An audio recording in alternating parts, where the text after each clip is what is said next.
আজি সোণাপুৰৰ বিভাৰভিউ বিবাহ ভৱনত সদৌ অসম গৰিয়া জাতীয় পৰিষদৰ কামৰূপ মহানগৰৰ অন্তৰ্গত ডিমৰীয়া আঞ্চলিক গৰিয়া সমিতি গঠন কৰা হয়। উক্ত সভাত সদৌ অসম গৰিয়া জাতীয় পৰিষদৰ সভাপতি মইনুল ইছলাম, সম্পাদক অৰিফ ইকবাল হুছেইনৰ লগতে সংগঠনটোৰ কামৰূপ মহানগৰ জিলা বিষয়ববীয়া উপস্থিত থাকে।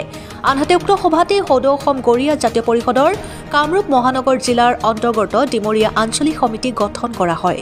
ডিমৰীয়া আঞ্চলিক সমিতিৰ নৱনিৰ্বাচিত সভাপতিৰ দায়িত্বভাৰ গ্ৰহণ কৰে মুক্তাৰ হুছেইন, সাধাৰণ সম্পাদক হিচাপে দায়িত্বভাৰ গ্ৰহণ কৰে ইমৰান হুছেইনে। প্ৰায় ৩৪গৰাকী সদস্যক লৈ সমিতিখন গঠন কৰা হয়। Bureau report, Arunodoy Assam. ডিমৰীয়া আঞ্চলিক কমিটিখন গঠন কৰা হয়। ইয়াতে আপোনাৰ সভাপতি হিচাপে মুক্তাৰ হুছেইন লালু ডাঙৰীয়া তেখেতক নিৰ্বাচন কৰা হৈছে আৰু আপোনাৰ সাধাৰণ সম্পাদক হিচাপে মই আছোঁ মহম্মদ ইমৰান হুছেইন। এনেকুৱা আমাৰ গোটেইখন যিখন আঞ্চলিক কমিটি আছে, ৩৪জনীয়া কমিটি এখন আছে ইয়াতে। সেইখিনি মানুহ ইয়াতে গঠন কৰিলে দেখা পালোঁ।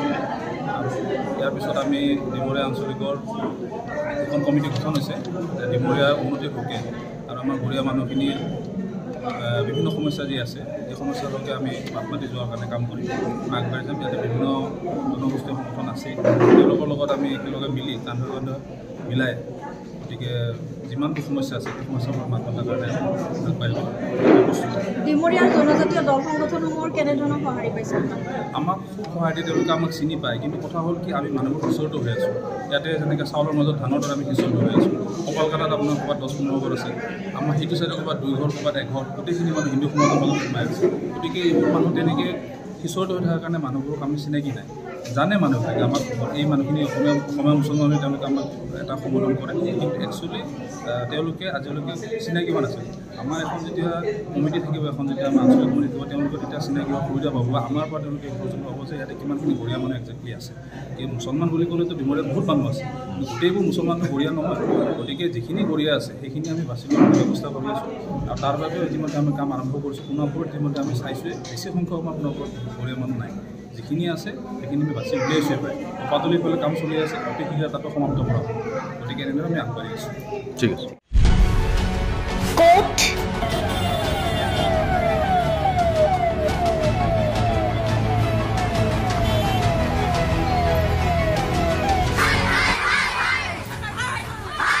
কিয়, কেনেকৈ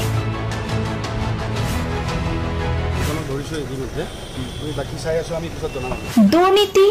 ৱাইফজনীয়ে কৈছে বোলে এওঁ মোৰ হাজবেণ্ড, আপুনি কোন হে ক'বলৈ এওঁ অবৈধ বুলি? অনিয়ম, ভ্ৰষ্টাচাৰ, একো নায়কতাবাদ। এতিয়াৰ পৰা আৰু নহ'ব। আমি দিম সত্য বাতৰি।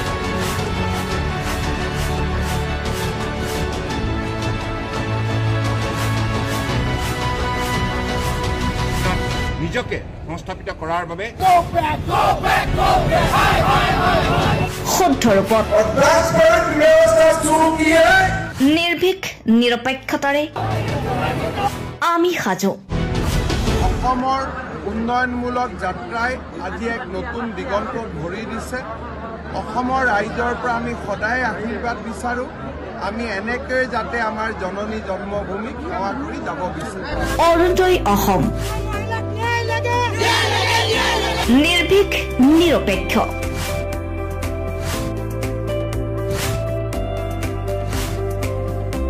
ৰাইজৰ বাবে, ৰাইজৰ পক্ষত। অৰুণোদয় অসম।